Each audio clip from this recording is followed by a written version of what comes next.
Welcome to the channel. Thank you everyone for tuning in. Today's video, as you can see in front of you, we will be reviewing the PD YN009. As you guys are aware, I did unbox 3 Pagani Design watches a couple of weeks ago and I've been getting on through the reviews, and this is the last one. Now in the unboxing I did say I was most interested in this model.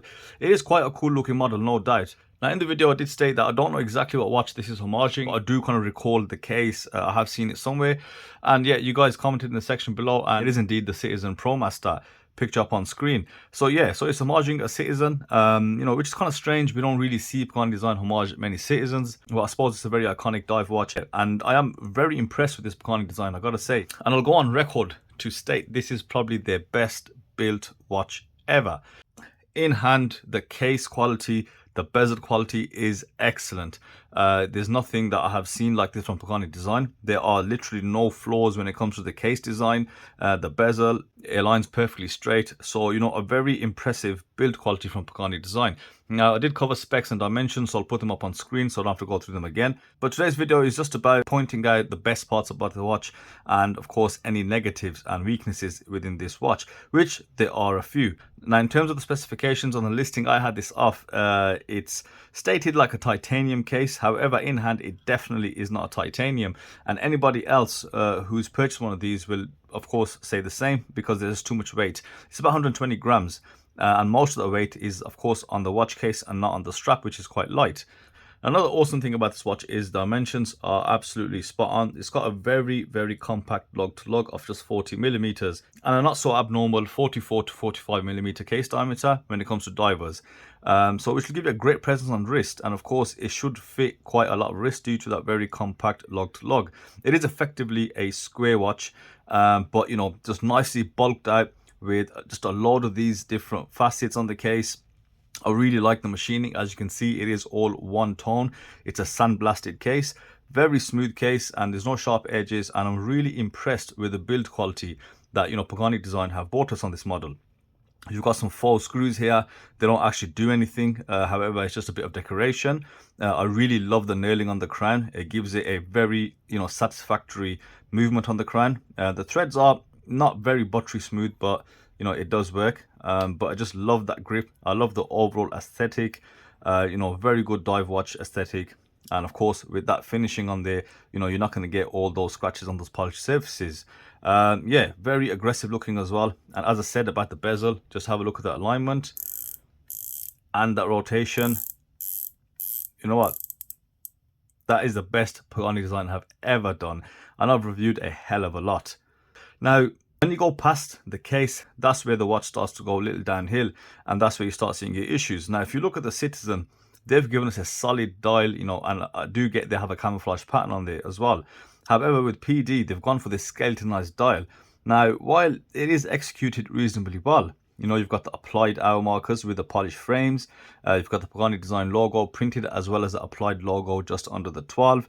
And we've got some white text in all around. It does muddle up the dial slightly, and I wish they didn't go for this skeletonized dial. And I wish they had stuck to the original blueprint, because legibility is one of the main things. Now, as I recall, Pagani Design have also messed up another watch in the past like this.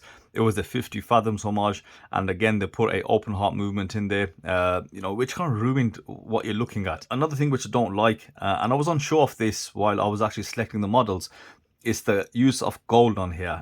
You've got a blue strap and you've got other strap options, and for the most part the blue strap does match the camouflage dial, but then you've got the addition of this gold bezel, and you've got this very pale gold markers. It's not the same gold as on the bezel. I mean, the bezel is more yellow if anything, so it does make it for quite an odd combination when you actually pay attention to the color scheme used.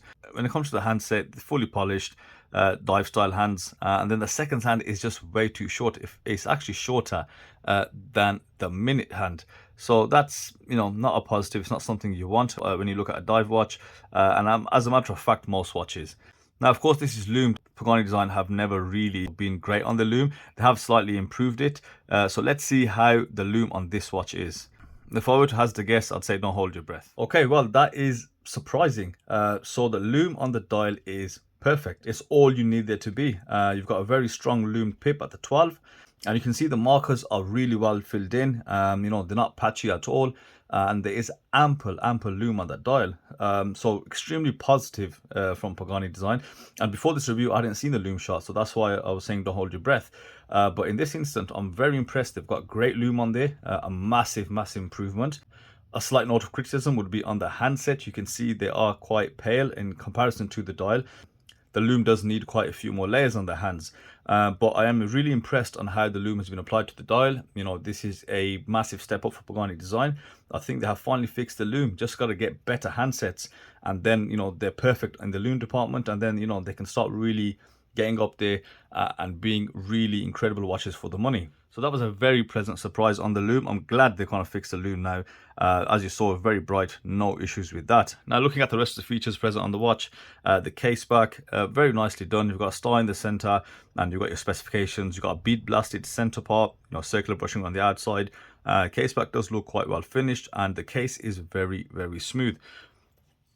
All that remains is actually trying this watch on wrist, and this is the strap they come with, and I really like the strap. It's very supple, very soft. It's not a generic one, it's Pagani Design's own strap, so that's a bonus there. Also, the buckle has been, you know, fairly well machined. You've got some bevel edges on the hardware, a discreet Pagani Design logo to the right, yeah, and that's more than adequate. So let's get this on wrist. Currently on wrist, I am wearing a new watch just given to me by Christopher Ward. It is the C60, and this is the new iteration, so stay tuned. I'll be reviewing this very soon. So here's the Pagani Design PD YN009 on my 6.5 inch wrist, and you'll be absolutely shocked on how well this fits. It's all about the dimensions on this one. You know, that compact 40mm lug to lug, you can't go wrong. It allows you to wear a bigger watch, you know, on a smaller wrist effectively, and it looks great. You know, it's got good presence, it fits very comfortably. That strap is really nice, very comfortable and soft. It holds onto your wrist just as you need. It's got a great taper, it's wider along the sides, and the build quality is amazing from Pagani Design. They really have upped their game. The lume, again, very good from Pagani Design. You know, we've had poor lume for so long that when they get it right, you can't help but be excited a little bit and say, yes, well done. Obviously, aside from the handset, but you know, it's not as bad as it was. Yeah, where they went wrong, of course, as I said it, the dial, you know, they made it skeletonized. It is well executed. It is a multi-layered dial, so there's a lot of effort gone into that, but it just does not really work. And that gold bezel, I'd wish they'd gone for just a normal black bezel insert, you know, with the white markings, and, you know, got rid of the skeletonized dial, kept it as close to the watch they're homogeneizing. I think this would have been, I think, their best watch, full stop, today anyway. So that's it for today, guys. I hope you enjoyed that video, and I'll see you on the next one.